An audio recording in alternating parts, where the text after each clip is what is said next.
Welcome to that spiritual, actual, factual answers to questions you're asking. You find them inside you, recite you, reciting the records. Akashic, we laughing, we drafting the passion to vary. It's time for that comedy, dramedy, all of the fanciest, catchiest acronyms. Listeners, listen, we traveling. Conscious is always unraveling. The reading you're having is mapping you back to your natural habitat. Abracadabra, it's magicless, passing it. To top it off, the host, all the classiest. Now, what were you asking for? All of the answers? What? All the answers.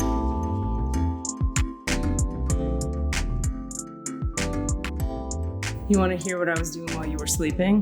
All right. Well, so to catch the audience up, we live in two different time zones, and we had a miscommunication about which time zone at 10 o'clock we were starting. I will tell you, this whole thing starts with me being like, God, what a champ Cassidy is. 7 a.m. He's willing. Just saying yes off the dome. And here I am at 7 a.m. dead asleep, totally asleep, and my phone starts vibrating. Luckily, it vibrated because it wouldn't have rang before 7 a.m. because I have it set to not ring before 7 a.m. Well, so I had messaged you a while ago saying like, hey, I need to start at 10:30. So for me, it was fine because you slept till 7:30. Then at 7:36 your time, I was like, he's never late. He's always early. He's asleep. Anyway, it's all good. What I was going to tell you was that while you were sleeping, I got into a Harry Styles rabbit hole. I have a teenage girl's relationship with Harry Styles and Taylor Swift. Okay. And a few other pop stars, but like mostly them. I cry when I see their shows. When they cheer for each other, I'm like, they would be perfect together. They bring out something teenage in me that is, I just can't get enough. And so I don't know if you know, but there was a snafu at the 23 Grammys during Harry's. No. Well, let's catch you up, Cassidy. Was it the thing with the turntable going the wrong way and the dancers were like, we choreographed this the other way and now we're fucked? Okay, I did hear a little bit about that. So they imagine it. You're a performer. This is your big thing. I'm in the Grammys. I'm performing. With Harry fucking Styles, they rehearse for 10 days over and over and over and over and over and over. There's all this footage of all the rehearsals. And you get there the day of and they just spin the turntable you're dancing on the opposite way, which literally destroys their ability to do the choreography. They can't do it. The world is watching. The world. Yeah. It's not a little play you and I would do at San Francisco stage play theater junk. Yeah. It's the world is watching. And these fucking dancers and Harry's like, you could feel them all just like, okay. And they're all kind of like, make the best of it, move slowly, don't get injured. But I wept because you could also feel them be like, penis softening about like, I was gonna do the Grammy show and now, pew. Anyway, at about halfway through, the whole turntable moment ends, but it's a long time. And now they get to come off the turntable and do actual choreo with enthusiasm. And the fucking place goes on fire. Lights on fire. Because they're like, now we're really fucking dancing. And it was like, I'm in my kitchen, out loud sobbing. Out loud sobbing. Then I went on the Taylor Swift rabbit hole where it's like, there was a girl on TikTok who got to, have you heard of this thing called being a seat filler at the Grammys? Do you know about this? I know of the concept. Okay, I didn't. But this 16-year-old girl or whatever she was got to be a seat filler at the Grammys and like made 75,000 TikToks about it. She's like, we're in the car. Okay, now we're in line. Okay, now I'm here. Oh my God. You know, that whole thing. She tells this story in real time where I'm going to cry. I'm going to cry again. She tells this story where she's like, I'm sitting there and we're not allowed to have our phones out. Harry starts to perform and Taylor Swift alone in the sea of everyone at the Grammys stands up in celebration of him. Okay.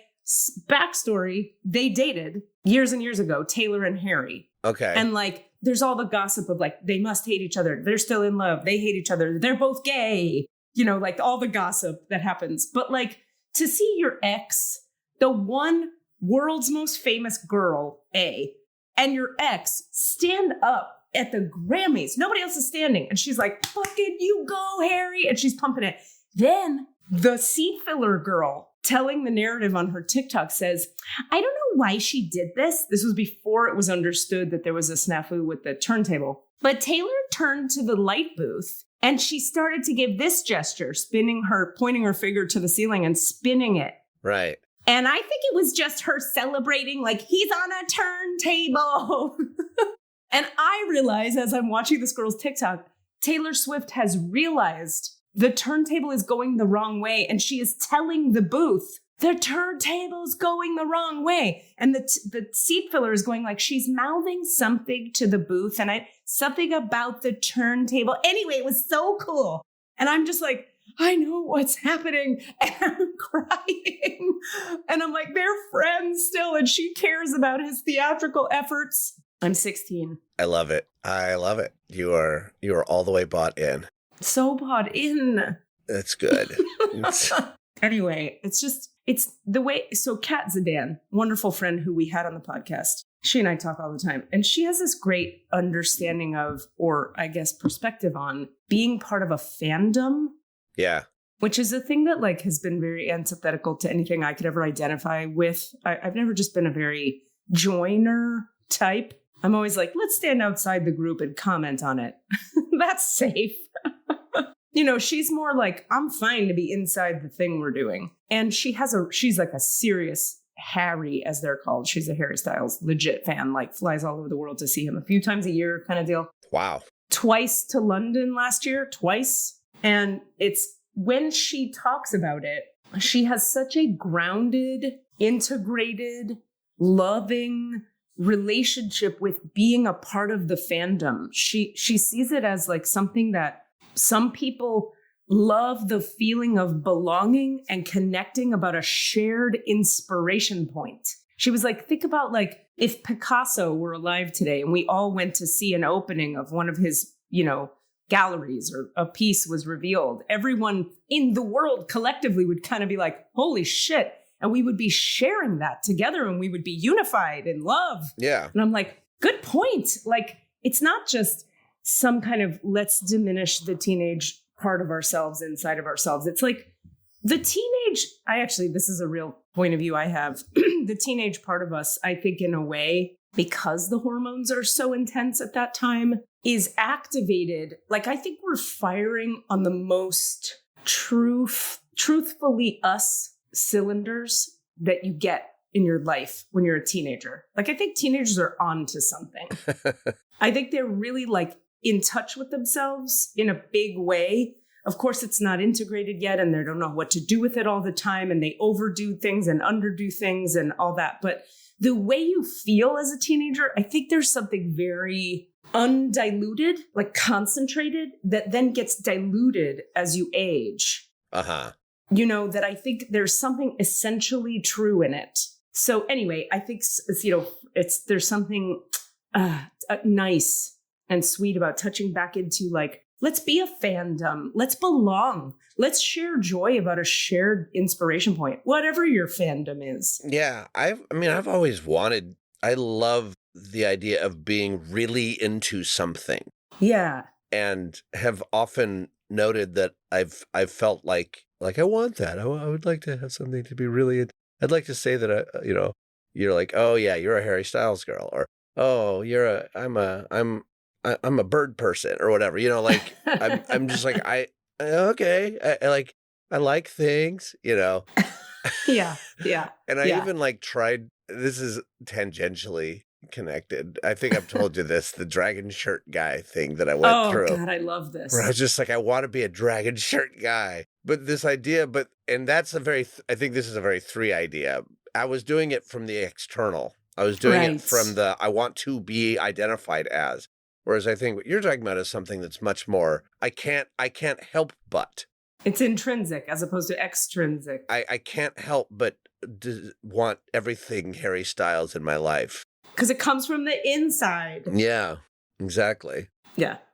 No, 1,000,000%. And I love this idea. Like, it sounds, and it's a community too, also to be able to have a community. Remind me, do you have Defined G Center? Do you have Open G? Because that sounds very Open G Center of you. It's the one right in the middle of the big square that's yellow greenish. I think it's open. Okay, that would literally explain that. And I could talk about it a little bit for anybody who has open G. You want to open your chart? Yep. I'm going to pull it up. I have it somewhere. Rami gave me another piece of unsolicited advice about the podcast. That talk more or less about human design. Neither. Oh. It was they had a very insightful, intelligent observation, which was the last few people we've had on happen to have had relatively similar designs. And they were saying, bring a projector on, bring a reflector on, Good point. It's been a little bit like, okay, yeah, we've heard the same thing. Now we've really dug into some similar designs. And to be fair, they're not entirely similar at all, but in a basic way, a bunch of generators, bunch of people with open head and ajna, a bunch of people with no ego definition. Just because it's first thing in the morning and I can't think and I'm typing into a computer, remind me of the website that we go to. Yes, it's jovianarchive.com. Hi, Desmond. I know you're listening later. I'm thinking of you. I love you. How are you? Where are you? I miss you. Goodbye. Hello, hello, hello. I can also bring it up real fast if you want me to.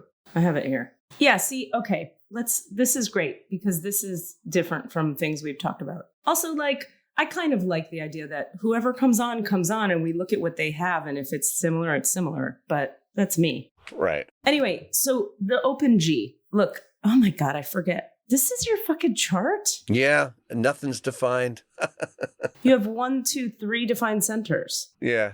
Wow. Throat, sacral, and solar plexus. Everything else. I have nothing else reliable. No fixed and reliable. Right angle cross of Eden, and you're a 1, 3. Okay. So, but let's just talk briefly about open G center. So G center is the center of identity and what you love and hate. What you love and hate and identity. So when you have no definition in the G, the not self theme, remember how each open center has a not self theme? Are you with me right now? Yeah. Okay. The not self theme of the open G is I'm lost with no direction.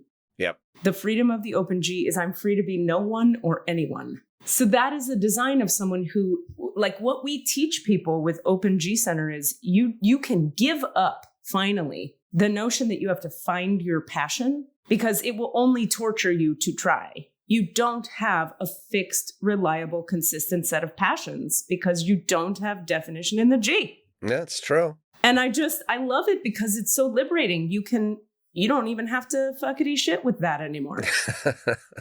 I want you to repeat that phrase. You don't have to fuckity shit with that anymore.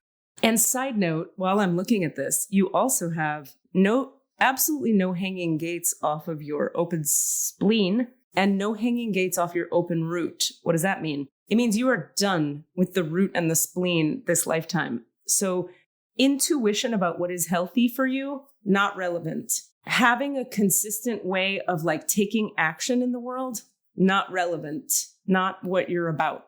You're about emotions directly connected to your self-expression and your energy to get out in the world with your self-expression as directly connected to the motor of life. So you're like, I got all this energy to say all these things and feel all this stuff about it. That's it. That's it. Pretty much it. And then throw in a little bit of solar plexus, whatever that is. No, that is the thing you're talking about. That's the emotions. And then the sacral center is also. That's the motor. And they are. I have straight channels from both of them. Right. That's called single definition. They're all connected. So you have energy to articulate your feelings. The end. Yay! Or you have emotions about what you say, about what you do. I definitely do have that. One other thing. Can I tell you one other really cool thing? Yeah. All right. Do you have your chart open or should I share my screen? Looking at it. Okay. You see everywhere where you have an open center with a hanging gate off of it? Yeah. So you have your ajna, those 2 little hanging gates, and then you have your G center, 2 hanging gates, and that's it. Everywhere you have a hanging gate off of an open center, get ready for your mind to be fucking blown right now, sleepy guy. What? Is the curriculum of your life. Meaning, where you have a hanging gate off a defined center, you'll see you have a lot of those. Those are qualities about you that are consistent and fixed. This is the Cassidy-ness of Cassidy. Those energies are always looking across the channels to the other gate that's across from them. And that's ways that you have great collaborations with people. But where you have hanging gates off open centers, those are the topics of the curriculum of what you're learning about throughout this lifetime. So if you were to read about what is the 11, what is the 47, the 25, and the 46, those are the things that you will have consistently struggled with, learned about, become hopefully masterful at over the course of your life, because it is the curriculum of this lifetime for you. Mapped out, no big deal, ahead of time. Boom. Interesting. Well, I just looked at one of them and it said, pushing upward the gate of determination of the self, good fortune that may be perceived as the result of serendipity, but derives from effort and dedication. That, boom, right away.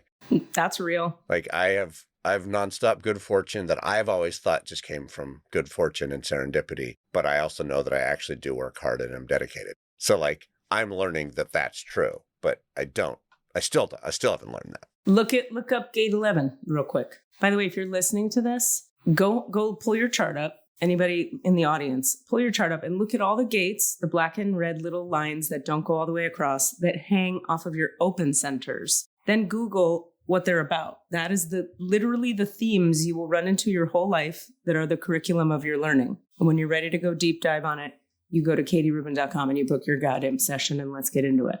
11, peace, the gate of ideas, a harmonic condition in the individual or society that permits assessment before renewed action. What does that mean to you? Well, that one doesn't help, I don't think. Gate 11 is about like having a million ideas and looking for looking for a way to bring them into being, but coming up with ideas all the time. The idea factory, its primary action is to revel in the process of pondering life's greatest questions without attachment to finding answers. Use imagination to the fullest capacity, inner contemplation, imagination, visualization. Yeah, anyway, that to me seems very you, but I don't know if it resonates for you. Yeah, no, I can see that. It does. And I do have a frustration in that of I don't like it when when all the million ideas don't turn into an answer. So that's maybe some sort of attachment to that. Right. That's why it's part of the curriculum, right? Yeah. It's like what you're working with. Anyway, so. Interesting. I love it. Fun stuff. And this G center thing, my hope would be for you that gives you peace. Like you don't have to find a passion because you don't have fixation in the G. Yeah. So, okay, I'm in love with Harry Styles. I have more updates on Katie stuff, but what else about you? What's happening? We can jump over to the topic that I find interesting, which is that, I don't mean that sounded terrible. Yep. The specific topic in me that I find interesting right now is what I meant to say. Whew, I don't know, Freudian slip. Let's decide whether it was or not. Let's talk about a thing that interests me that isn't you. Yeah. No, the only interesting thing in my life is really kind of what I was trying to say. I got you. In this moment. Because I don't have a million things. I started rehearsals on this show. And as we have discussed, this is a show. The simple thing right now is this is being directed by someone who has ALS. And as a result of that, cannot speak. And also moves a little slow. So even like typing is not fast. But we've had our first couple of in-person rehearsals now and have, had the process of working in that way. And it is fascinating and liberating, speaking of like human design stuff, of being liberated from the need to do something because of the design. It's almost like the design of this play is you can't get frustrated by the process. There's no point in being frustrated by the process. Yeah. And as a result, holy shit, it's so liberating. The frustration does nothing for you most of the time. It just pisses you off. You're saying that the frustration comes from the pace at which you have to move because the person is injured. Right. And the pace and for example, we were supposed to choreograph a fight and then she couldn't be there for that part of it. And our fight choreographer was there. And so we were kind of like, oh, I guess we'll just make this up. But all of us sort of in awareness of the context of like, she couldn't make it for very good reasons that were related to everything. And then she and he, who's an experienced fight choreographer who could have been very like, oh, well, we can't work that way. That's not how we work. Had every right to feel that. And instead, we all just kind of stopped for a moment, went, great, let's do this. And we did it. And we did the work and we made it up and we made choices based on. So that was one simple version of it. And yeah, there have been some things where I'm like, well, why don't we know that yet? That's not okay. I'm just like, we don't know that yet. okay. That will be revealed hopefully at a future time, and it will be okay. And the other thing is the pace. It just forces everyone in the room to stop every once in a while and wait. And you don't, and also like often with notes, we get all caught up in like, oh, but I have this idea, and we're going to banter it back and forth and really get attached to our own viewpoint. And instead it's like, yes, we have ideas and we share them, and then we wait, and she types out the simplest version of her thought. And so everything gets boiled down to the micro moment, to the, okay, what works? And that's kind of exciting to do in a creative process, instead of getting so attached to all the ideas or all the viewpoints. And like, she wants to hear our viewpoint, we have it, but ultimately I actually want her just to tell me, great, now with all those ideas banging around, what do you want me to do? And I really, really want to know what she wants me to do. And she's going to express it in as simple a way as possible, because we're not going to have all these words that you and I are having right now where I can just keep talking without a period to my sentence. Mm-hmm. Mm-hmm. Because she's typing painfully slow, and we want to get the idea out.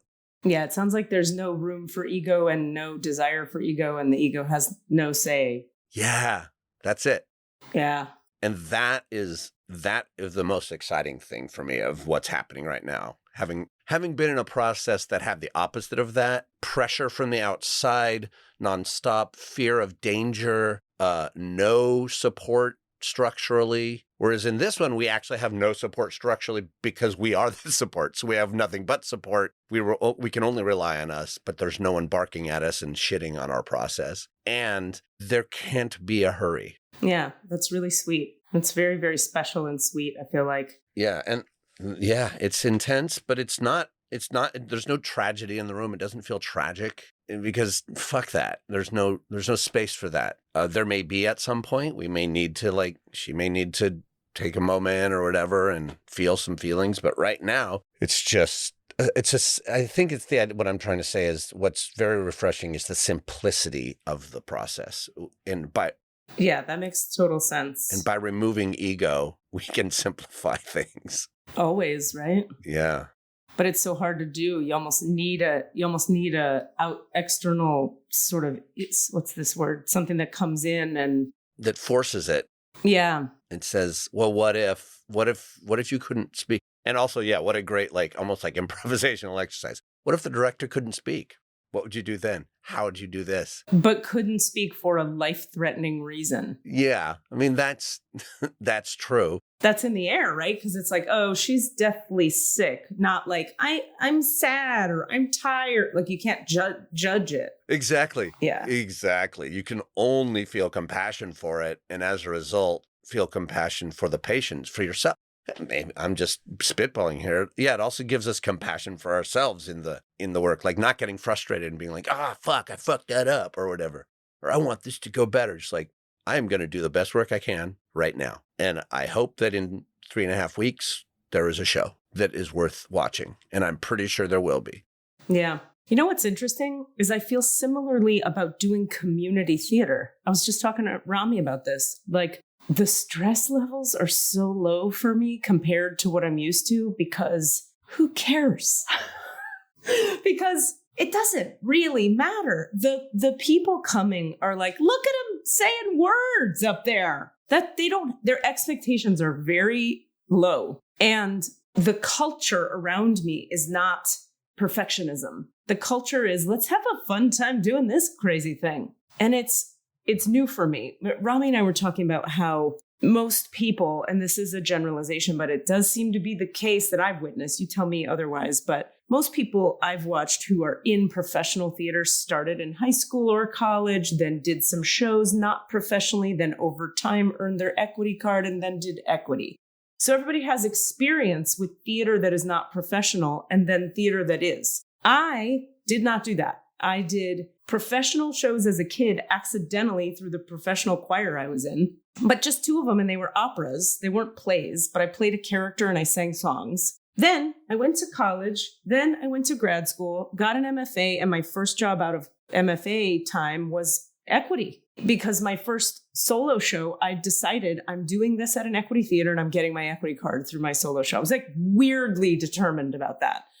made it happen. And then I only ever did professional theater. So I have and that was out of full ego and snobbery and being above it and never wanting to do, quote, shitty stuff and never being willing to, it was all just that, right? I wanted excellence and excellence only. And then here I am all these years later, like burnt out, exhausted, beat down by the pursuit of that excellence being like so supreme and so important that with 3 years off from it, the humility of, I just want to play and have fun and do the fun thing we all like doing. And then being like, here's all these people who just want to have fun and we're just having fun. And I have no experience with that. Yeah, I don't know if I ever actually did community theater. I kind of it was all school theater, which is its own version of community theater, but it's different than, hey, kids, we're doing a show type of theater. And then grad school, and then out of grad school, I guess I did a little bit of sort of semi-professional community theater on a very small scale. But do you see what I'm just looking for you to relate to the thing I'm saying? Yeah. Which the content of it is, the joy I'm experiencing is brand new to me. Yeah. Because I didn't have the pleasure of ever just having a period of time in life where this joyful thing that is a community-based joyful thing could just be joyful and not about like winning the role and then nailing it and then doing well and it all being about fucking succeeding at something in the eyes of who? Yeah, I see that. I absolutely see that. And I think what I was ruminating on was like, did I have a similar arc or different? And that arc, I think. Yeah. Yeah, I think I took more of the path that you described. And also, though, once you get to that, then you're like, it's hard to let go of that. And it's such a surprise when you actually can experience something that's similar to that, which is, what if we just did the show and just had that experience instead of it has to be something else? Because guess what?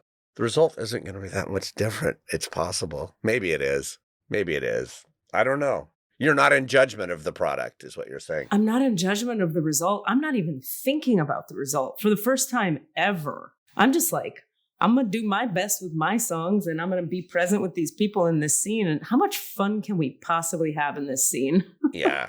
I'm always looking for a little, there's like been room for that, but it's been secondary to get it right, do it very well, be excellent at this. It's been secondary to that. So it's just a brand new experience to have that part is secondary to the joy of it. It's nice. Well, it's the sort of, thing that we talk about in general, which is like unattached to outcomes, only be involved in thing that you are doing. If you have open ego and you're a generator. Ah, right.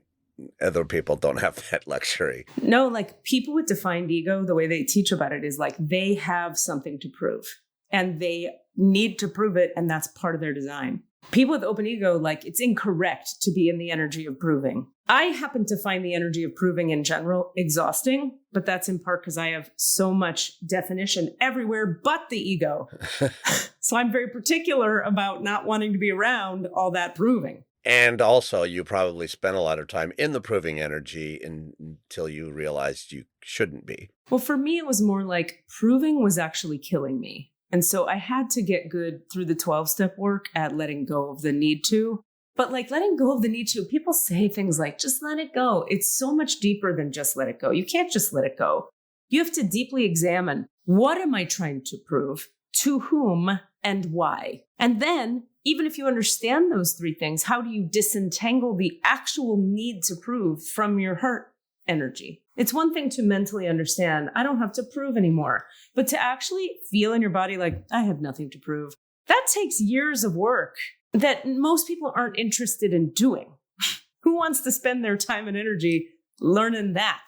Only those of us who suffered under the weight of the need to prove that was a false weight so badly that I was driven to learn about it. You know what I mean? It's just pain drove me. That's all. Yeah. Yeah. And all those things that we are trying to learn, like to learn them in the head is one thing, and to finally achieve them within the heart or the soul is a whole other. Yeah. It's a full-time job. It's a full-time job. It's for real. Yeah. So even like this human design stuff where it's like, yep, you told me that and you've told me that 6 times and I learned it in my head. And at some point, the lesson of the freedom will land for some reason or another, because of an experience, or because I finally felt it, or I had it, or I actually did some like spiritual healing direct. Someone moved some fucking light in me and it went pre-conscious. Mm-hmm. Yeah. Which is its own challenge. Good stuff. Good stuff. More Katie. Well, I wanted to go to Miami this weekend because it's Miami and because my childhood best friend Tracy lives down there. And I was going to just be like, we did the I had like 3 shows end at the same time. So I felt like triumphant and kind of done. So I wanted to go down and celebrate. But then I got this damn callback on Sunday evening, which it's like it. And this is another thing I've never explored before in my tenure as an actor lady. I like almost am thinking of not doing the callback because I'd rather lay down at my friend's pool on Sunday instead of commit to another 8 weeks of creative joy.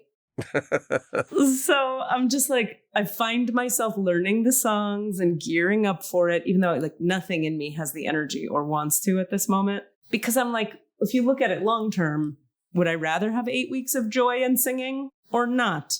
And I'm not sure yet. We'll see what I choose. Well, that's the other detachment from the outcome. The sort of proving of needing to be in a show. Uh-huh. Like there's that energy of, well, I'm an actor.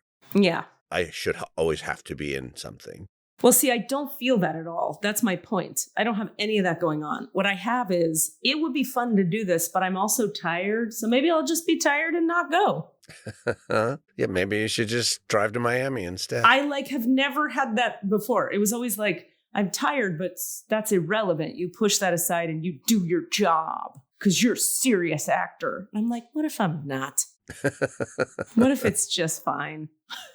What if I even thought through yesterday, I was like, all right, I looked at the callback list and I saw the other people that are up for this same role. And I went, let's imagine it with her in the role. Yeah, that'd be great. Let's imagine it with that. I don't know that person. Let's look at her picture. Yeah, she'd be great. Now, listen, here's something. I want to say this. This feels like I need to say this for integrity and authenticity reasons. I don't think the thing I'm saying is the right way to approach anything. I'm articulating that for me, the kind of suffering I was living in was garnered by the need to prove and to be perfect. So for me, there was great suffering in all of that. And so the liberation from the suffering of that is what drove me to be this way and prioritize the things I'm currently prioritizing. But that is not right or good. That is just what Katie Rubin feels relief from. So I want to make clear, like I'm not proselytizing about what one should do on one's spiritual path. I think everybody's spiritual path is what it is. Everybody's on their journey. I don't know what you're after. What are you after? Would be the question for the listening audience. What kind of liberation do you seek? Where are you suffering? Where would letting go of something help you? And maybe it's the opposite for me. Maybe you've been living in so much resistance to your excellence that you've been letting go of everything so hard that you've never stepped into your potency. A lot of people that I coach have a lot of that. They do the opposite of what I've done. So my job ends up being, when I'm channeling for them, consciousness is like, get off your ass and go do the thing, because you're missing out on the experience of living into the best version of you could live into. And your soul wants that. Whereas the message for me is like, how about you care about yourself a little bit? Do you care about yourself? How about you be a little nicer? So everybody's on their own fucking trip. You know what I mean? I mean, one would almost say, like, what have you always done? What's the opposite of that? Or like, it might be worth to always look at, okay, if you've always done something in a certain way, what's the other version of that you could explore? Well, only if you're getting suffering from the thing you've always done. Exactly. Yeah. But I mean, I'm just sort of spitballing that's maybe at least a good question to ask. Yeah. Generally, if you're up against something, you're like, I need this to be different. I don't like it. And it seems obvious to say this now that I say that. I need this to be different. Well, why don't you do it differently?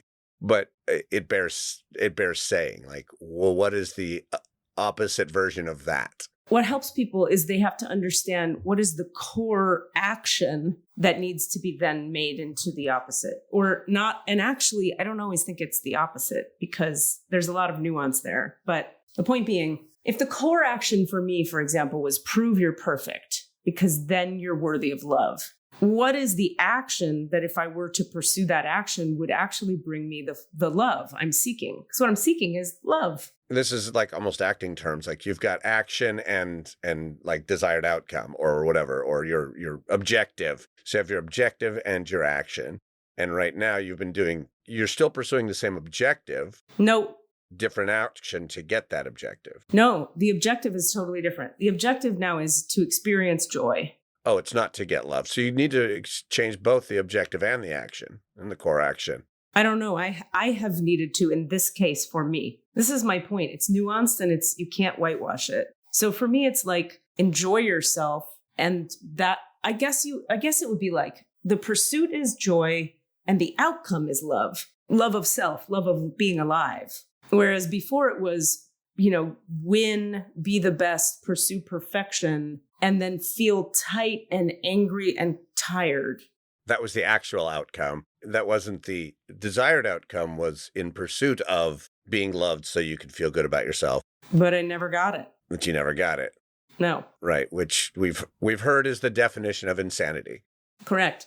Doing the same thing over and over, expecting different results. Yeah. But the one thing I would get, I've talked to you about this vaguely, I think before, but about theater where I would get the like fulfillment and the nurturance and the love, oddly enough, was in talkbacks. You're a rare bird. I know. Most actors hate talkbacks. Talkbacks for the audience are where you do a play and then afterwards the actors sit on the stage and you chit chat with the audience. And the audience usually asks a little bit repetitive, small-minded questions that we've heard 1,000 times that get boring, so actors hate them. But what I found is you can steer a talkback in an interesting direction and encourage people to ask more thoughtful questions if you try. So for me, in a talkback, we got to process together what just happened. Yeah. What just happened? How did you feel about what just happened? And then I'd get to say how I felt. And then I'd be like, how did you guys feel about what did you experience? What did you project onto it? Like, so it was like a breaking down of what happened and then a connecting about how we felt about it. And then an acknowledgement of all the work we did. People would go like, you guys worked so hard and that was so good and you tried so hard. And I'd be like, thank you so much. And I could really receive their honoring. Whereas when people clap at the end, there's a way that's like, thank you. And then it's over. But you just worked your fucking ass off for weeks and then for 2.5 hours on your feet and then 8 shows a week for 8 weeks doesn't really fill the void. Yeah. But a talk about it and a connection and words directly to me about what you did specifically that I enjoyed. So helpful to me. I've only had, I think, literally one experience where an audience blew my mind and literally changed my heart, like damn near a spiritual experience. As the result of we were doing a show that the audience was, we had mixed reception on this play. It was a weird play about weird topics. And this is at Berkeley Rep. And there was I'd had a conversation earlier in the day, which I had been left unsatisfied with an idea. We were talking about faith I was talking about faith with a friend of mine, the whole concept of faith and how I've never really quite been able to grasp faith because faith in and of itself is unproved. And we had just been sort of going back and forth about it, and I'd been a little unsure about it. And then we do this play, and it's about really the core of the play is about stories we tell ourselves, stories we tell our children, stories we carry. And afterwards, the audience was super into the talkback. Like they went way deeper than we'd ever gone in rehearsal. Like they saw the underlying structure. There's just a few people. One person was like a psychologist, and they were like, "Oh, well, the nature of the soul is," and they were going hard. And I was just sitting back, and we were kind of looking at each other.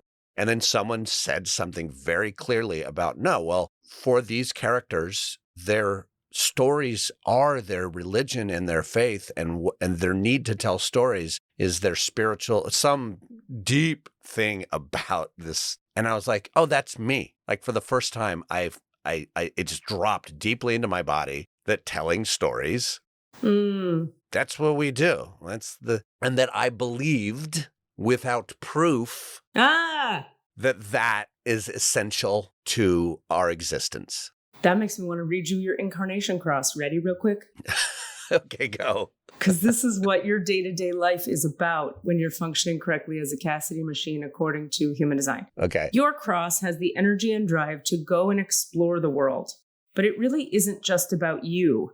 This is the energy that compels you to bring others along on your exploration. This is the force that led us out of the Garden of Eden. This energy also has ties to art and bringing expression into form. This cross can go through a period of sadness as there is a lot in the world that is not Eden-like. But fear not the drive to lead or share. Your sense of exploration will come through because that is what you are here to do. So when you're talking about what story is for you, it's the exploration of and the need to creatively express it in the form of art. Yeah. Like if that's what you are and who you are when functioning, exploration in a creative form. That sounds like story. Yeah, it is. It's all story. Everything is story. In my mind, everything is story. Right. Yeah. Well, and like all of my best, even relational metaphors that I have felt like I've discovered in relationship, it's always like, what story are you telling yourself? Oh, what's the story? Like story is everything. Like I do find it interesting that I'm not a writer. I don't write. Maybe that's should change, but should is whatever. Who cares? You have definition. You don't have definition in the head and ajna though. You have emotion connected to voice, connected to a motor that wants to do stuff. You don't have a conceptualizing mind that creates ideas and puts them down. You have emotions that want to express.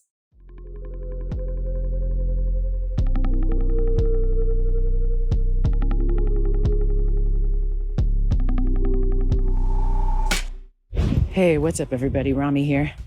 I'm out in these streets of New York City. And I have this deep instinct while I'm walking down the street to crunch a leaf. So I see a little brown thing on the sidewalk that's a leaf, and my foot moves towards it in order to place my foot directly over it, centered, so that I can step directly onto it and crunch it, even if it's not a crunchy leaf, even if it's like a little soft rainy day leaf, or even if it's a little other plant matter or something, you know. It's an instinct, very deep. An instinct moves faster than thought, as my Enneagram teacher says. Anyway, so the problem with these New York streets here is that usually when you see a little brown thing on the street, it's not a leaf, it's a little piece of dog shit, you know, or a full-size piece of dog shit, I guess. And so what happens is, so I'm walking down the street at a nice, fast New York pace. I'm feeling good. And my instinct says, little brown things, place your foot directly over that so that you can get a perfect centered crunch. And then my brain kicks in immediately after. This is all happening very, very quickly. My brain kicks in and says, no, that is not a leaf. That is dog shit. Move your foot to the side. And I don't step in the dog shit. I'm very good at not actually stepping in dog shit. So don't worry about me. But this negotiation is happening constantly every day while I walk. This is a part of my life, y'all. Something I don't think I've ever discussed out loud, but it's happening. It's happening right now. And thank you for listening. Rami's Rules. Did I ever tell you this story? To remind me, well, I'll just tell it again. Do you know who Houston Smith is? Was at some point the foremost, probably, foremost white European expert on like the world's religions. He wrote a book called The World's Religions, and you use it as a text. We were studying it in college, and our professor, I won't go into the details of that, but he was friends with Houston Smith, and so he came and spoke to our seminar. We had this group of people that was in a seminar that we spent a lot of time having lots of conversations with. And so in addition to being an sort of expert on world religions and knowing all about all the religions of the world, he is also a mystic. Mm-hmm. And I asked him a question, a very sort of pedantic, literalist question about the Bible, because there was this, basically I had discovered this thing that I thought I'd discovered, which is like, oh, these two things are in direct conflict with each other, so how can it be literal, right? Right. And and he wasn't trying to defend the Bible or anything. I was just sort of trying to explore this idea with him. But he just stopped me while I was talking, and he started to cry. And he said, "Excuse me, but whenever I have a mystical experience, it shows up in the way of as tears." Yeah. Me too, right? Yeah. Which is true. And he said, in what you're going to do, whatever you're going to do in your life, are you going to use your voice? Because you have to. Like, he just channeled my future in this moment of just, and it was, and it's defined throat. It's like, and that's it. It was just like you said, with this motor and the motion and the voice. That's it. Nothing else. You just got to use your voice. Keep talking.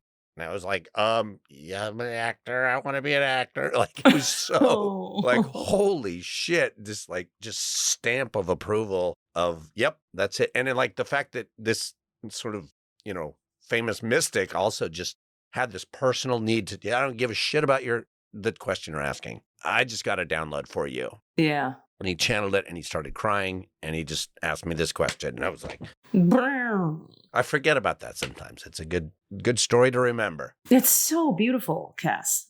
Yeah. Where you were in a class? So I was in college. We had a program called the Hutchins School, which was like a school within the school where it was very interdisciplinary. You took all the subjects at once, sort of, and you had to like take it over 4 semesters because they were each 12 credits each. So it was like they were all mashed up. It was a way of doing your but it was all done seminar style. So you had one teacher, quote, he wasn't an expert in these subjects, but he was good at leading seminars. So we read a bunch of different source material. We'd be reading so it'd be a little English and a little philosophy and a little science and a little something else, all the different subjects you're supposed to take as an undergrad. As a result, it was like 12 people in a class for a whole semester for most of your hours of study, instead of I went and take an English class here and a science class here and a philosophy class here. And we just did it seminar style. You wrote a lot of papers, took almost no tests, and you just talked about shit. Wow. All the time. Amazing. Yeah, and it was interdisciplinary. So it was like I was reading Camus' The Plague while we were also reading about climate science and physics. What? 3 different books were going on, and those were obviously interlacing. How did I not go to this school? That sounds heavenly. Yeah, it's a program at Sonoma State. It was amazing. Yeah. Wow. And that's where I just got the chance to hang out with, world famous blah-de-blah guy on world religions and mysticism. But he was there one day? He was just there one day. He was a friend of the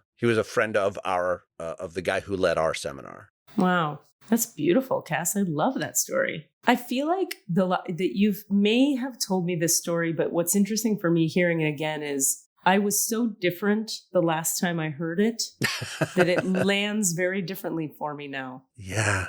Which is nice to see. Well, I think when I told it before, also this framework of human design was not in our life. Mm. And it's so directly relevant to this story of human design. Yeah, true. My gosh. True. Yeah, I'm really into this concept that they talk about one of the major shifts in consciousness in humanity, that the shape of the shift for humans has to do with the movement away from the ajna or the third eye, where the spiritual practice was all about transcending the body and moving past the body. And now we've anchored down into the body, and that spirituality and the form, the body, the form, your voice, my, sacral motor, like all of it in the body is the expression. If we're with what's correctly functioning in the body, that is spirit. This movement down and in is the major shift from the previous period and all the philosophies and teachings that came from it into this period where we're embodying. And then if you look at the future of where this system says things are going, it makes so much sense that to get where we're going, you would have to come down and in and activate the body as a spiritual form in order for the next thing to happen, which is just something that fascinates me about everything. Like, have I talked on here about the raves? No. You want to get out there or you want to stay on Earth? Whatever. Let's go. Okay. I think today's episode is conversation about random shit. So it's good. Okay. Let's go. Cool. Let's just say hi to Squeezel for 1 second because she's in the lumbar position. She's in your lumbar support spot. Hanging off the edge, just chilling like a villain. Okay. So Ra says that coming around the corner, like sooner than we can even understand, AKA 2026, it starts to happen. These creatures, this form of humans, arrive on Earth, and they're called the Raves, and they function in groups. They function with a kind of hive mind of groups, and you'll start to see them, the young people, as it were, will like be with each other in a little group, and everybody will think they're very weird. And then there will be a lot of them in these sort of pods, these groups where they literally need each other and they hive mind together and they function like that. And they are like a higher consciousness form in human form. They're like the next incarnation of human beings, and that it's soon. Additionally, he says it's sort of like the movement toward the Raves begins in 2026. Another thing in 2026 is like by then we've shifted into, I think it's called the Age of the Sleeping Phoenix or the Moment of the Sleeping Phoenix, which is a particular incarnation cross that humanity will be on, which is a movement away from collectivism. It's a movement away from collectivism and into individual expression and tribalism. And everybody who's collectivist is afraid of that, of course, because they think it means warring factions. It has to be bad. Right. It doesn't have to be bad per se. But anyway, that there's a kind of movement away from there are good ways for everyone to behave, and a movement like morality shifts, the structure of marriage crumbles and forms into like, well, me and my partner do it this way, which is what people like you and I have been open to for a long time. But like, if you could imagine that happening globally, where people really start to wake up to the need for their own individual shape of things, we're moving away from laws and organizations and systems and into like, here's how I need it to be. And already we see this happening with Gen Z, where Gen Z is like, no, I'm not going to work for your big company on your terms. I'm not doing it. We're doing it differently. I'm going to start my own, or I'm going to do it a different way, or fuck you with your racism, and Google can suck a dick, or whatever. You know how the Gen Z. Phrases you don't want to utter on a podcast if you want your SEO to be good. Google can suck a dick. That was a quote about Gen Z. That wasn't our opinion. That's not how I feel. Well, kind of. By the way, this reminds me of something I feel like I need to do some representation on. Something that Rami said. Oh, back to the talkback topic for just a second, because I just got a poke about this. Rami and I were talking about this. They came to visit. They did the storytelling show. It was a great hit. Which was my question I keep meaning to ask. We keep going on a different topic. Oh, man, it was a delight. We had like 70 people, thanks to the venue. It was beautiful. Everybody's stories were different. The crowd cried. They laughed. They were touched. It was everything you wanted to be. It was very good. I'm very proud of everybody. They did a great job. I was really happy about it. And Rami's story, of course, was like, you know this story? Yeah. Come on. There were like 8 pauses for tears. We all just like stood and wept for a while. I mean, it was stunning. Anyway, Rami and I were talking about, while they were here, about talkbacks and how for them, most talkbacks have been like traumatic and terrible because their experiences, they'll be a person of color in a show about gender politics and race relations or whatever. And they'll be doing that show for a group full of white ass people, old white people, who will then ask them the most offensive, clueless, shitty questions that make them feel shame and small and othered. And that's their whole experience of a talkback. Meanwhile, I was like, before I had made room to hear Rami's side of it, I was like, oh, talkbacks. And they're just so fulfilling and my white perspective on this. And then they were like, oh, well. And I was like, please tell me. And then they told me and I was like, fuck, because I remembered, and I have a question for you. Do you remember I can't remember if you were there for the talkback we did at, maybe I won't say the name, but with. Yeah, for that show the most recent show we did together. Yeah, with people that were not white in it. And there was a talkback where there was a thing that happened where I ended up like looking. Were you there for that? I have a vague memory of this. I think you can just tell us. Yeah. I think I might have told you about it because I think you weren't there. Okay. Where they said some stupid shit. A very, very old, very, very white lady said some very, very ignorant stuff. I mean, like kind of like first layer textbook crazy, clueless, out of touch things. And I decided to say nothing because I didn't want to be the white lady taking over for the brown people who can speak to this point, but everybody on stage just kind of froze up and didn't know what to do. And I realized they didn't feel like they couldn't push back, because had they pushed back, it would just have sounded like they were resisting her truth. It would have been adversarial, even if they had said it in a way that wasn't. Right. So I sort of clocked all this and just went, I kind of looked at both of them like, you want me to take this? And they were like, yes, And I don't know why they trusted me, because they had reason not to. Like, we hadn't had any talks about this. They didn't know for sure that I would do a good job of this. I didn't know for sure I would fucking do a good job. Anyway, it turned out to be a very good moment because the white lady could hear from the other white lady. Right. A thing she would not have heard well otherwise. And it was cool. It was cool to be a part of that and be like, so when we frame things like this, folks who are not white and don't have a history of whiteness feel this way because of this, and that. You don't mean it that way, but that's how it lands. So when we go forward, we think about, what if we frame it? I was so white and non-threatening about it, very consciously, because I knew there was a room. Then it was a majority of white people in the audience, but a couple brown people over here, house left, were crying. Young brown people crying because of how offensive what the lady said had been and how bad they felt. And they felt safe to chime in after and be like, thank you, Katie, for what you just said, because I was so triggered over here by what was said over there that I was going to just leave. But thank you for what you said, because blah, blah, blah. And it was like, oh. So all of that is a very long-winded way of saying, of course, that would be brown people's experience of, and black people's experience of fucking talkbacks where old white people are the audience. You get my point. Yeah.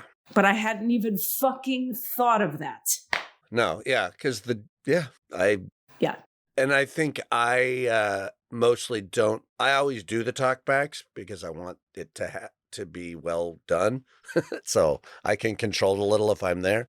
Yeah. But I'm so hyper aware of that. And as a result, I'm afraid of talkbacks. That's my point. What I was going to say is I'm always in fear of stupid shit being said at a talkback because I've been so hyper aware of that all the time. Not for me, but for my own, for everyone else that's not me. Like I'm safe from it, except that I hate it so much that I get frozen as a result. Like might not have had probably the presence of mind to go, no, hey, hold on. Are you sure? I feel like you would. You're so good at that. I might have. We'll see. Yeah. You know what you've never had that experience? Not in a talkback. I don't think I've ever had to stand up against some stupid shit in a talkback. I also feel like I might be remembering this incorrectly, but I feel like either we didn't have a moderator that day or the moderator also didn't know what to do. It's because usually as an actor, you don't necessarily, like, somebody's moderating and they're being kind of alpha about it in an appropriate way where they're like, I'm going to manage this now. But there wasn't that presence that day. So it ended up that there was room for me to blah, blah, blah, blah, blah. Fucking Rami, man. I give them so much credit on so many levels. I don't know how Rami does it. Why is Rami friends with me? Why? I guess we should ask them. Or any of us. You know what I mean?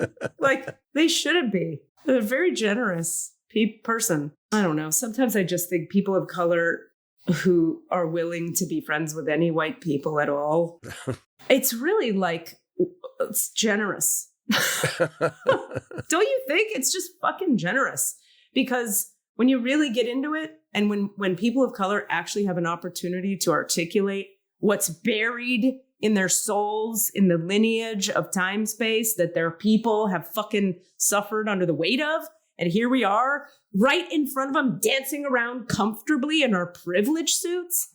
Like, they could just have so much justification to blow every one of us off. Yeah. And of course it wouldn't work because you live in reality and you have to deal with these fucking white people all the time. But you could at least just be a nasty asshole to us and it would be very, very justified. Very acceptable. Yeah. But who's got time for that shit? I guess that's the whole thing, right? It's when we behave shitty to other people, we feel shitty. Well, let's remember, though, I mean, just go to our own human design conversations. And those are, everything we're saying here is an aspect of who we are, but also our individual design is also completely dynamic and different and all those things too. Like how it shows up in anybody is going to be completely different. And some people are going to say like, nah, fuck that shit. I don't want to be near anybody.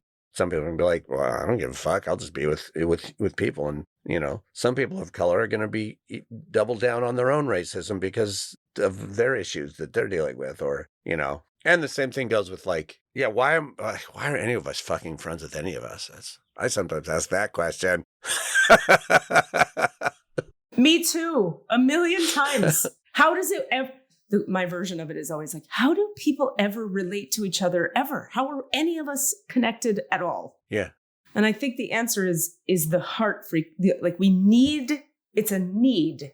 The heart needs other hearts. And so we fucking deal with each other on the ego, personality, mind level for the sake of the heart getting what it needs, which is this vibratory undercurrent of connection? ? Yeah. And we're always looking for, more special, like why are we friends? You and I are friends for probably very vibratory reasons. Like, yeah, there are probably specific details about how we each operate that on the surface in our minds be like, we shouldn't get along or whatever. You do it this way and I do it this way. Yeah. But for whatever reason, we vibe at we do. That's why people say we vibe at a level. We vibe at a certain level that's just like, nah, let's keep doing this. Let's do it more. And then once you've established bonds of trust, then you actually can be more generous with those places that might have been frictional and instead become sources of connection. Right. Which makes me think about the thing of like my therapist for some reason likes to point out how many times I've moved in terms of like, if ever I complain about, I'm like, I need some like deep women who are also creative and also like this. And she's like, you moved again. And I'm like, yes. And she's like, when you go to a new place, it takes a long time to find your soul people. Yeah. It takes time. You were somewhere for 20 years where you had people. And I'm like, good point. I'm actually fine with that, but also good point. Because I forget to have the perspective of like, if all these other things are falling into place in my reality, why am I not finding my like best female friend immediately in 6 months? And she's like, it takes fucking time. But my point, sorry, that was a tangent. My point being, to your point, meeting people, making friends in adulthood, because I noticed that like, because of what you're saying, where it's like you have time in the game with someone. So you develop compassionate allowance for their shit because of trust over time. Trying as an adult to enter somebody's friend group later when everybody's already kind of like built their formations. And now in our age group anyway, people are just like, yeah, me and my people do our thing and you young people can do whatever that is you're doing over there. Yeah. And then I show up like, hey guys, want to be friends? Yeah. And they're like, we don't fucking know you. It's a thing. Luckily, I have weird blinders on about it. I'm very like, it'll work out. Push open the saloon doors. Hey, I'm here. Kind of. Good. I mean, you're going to need it. I was just thinking about the opposite of that, which is why sometimes you just don't like somebody. And it's not fair how much you don't like them somewhat. Yeah. Yeah. Like I had that experience recently. I was working with somebody in a context and I was like, I mean, I could point to specific things where I was like, ugh, like behaviors in ways they worked or whatever that were a little frustrating. But, in another person, I'd just been like, that person, huh? Anyway, there I like them. Something about this person, nothing like very friendly, very connectable. I didn't want to be around them. I guarantee you that's in the chart with you too. Yeah. Our designs are just like, bzz, bzz, bzz. Guaranteed. And I also watched another I'm being so cagey about this. I don't even want to say what context it was in. Yeah. I watched another person have the same experience as me. And I was like, I was watching it happen the whole time. Like, oh, it's even worse. They like them even less. And that's a whole other topic. I sometimes get so sad for certain people. I watch someone walk through the world and I go, oh my God, they're a perfectly lovely person who I just know are desperately lonely or whatever, for whatever reason. Yeah. And it just breaks my heart if I settle into it too much. Totally. And it's not because they're evil. You got to go, don't you? I just realized I have 1 minute. Well, we should wrap it up. I love you. Thank you for being here so early, and I'm sorry for all good. Our time communication error. Hey, our listeners, thanks for waiting a week for another episode. It's all good. You're going to be lovely. We'll be lovely. Do your work. Thanks for listening to us just talk about random shit today, and we'll see you next week. Bye. Bye. Were you asking for all of the answers? Say what? All of the answers? Yeah, all the answers. Hey guys, thanks for listening. We'd love to hear from you. Please email us with your questions so that we have questions to answer in the Akashic Records. Our email address is allanswerspod@gmail.com. That's allanswerspod@gmail.com. And if you'd like to find us on Facebook or Twitter, it's @allanswerspod, @allanswerspod. Thank you. Oh. Oh, yeah. Well, okay. Mixed and edited by Desmond McNeese for We Mixed It, LLC. Go to whatsoundsawesome.com. I could just be like, but like, it was like, ugh.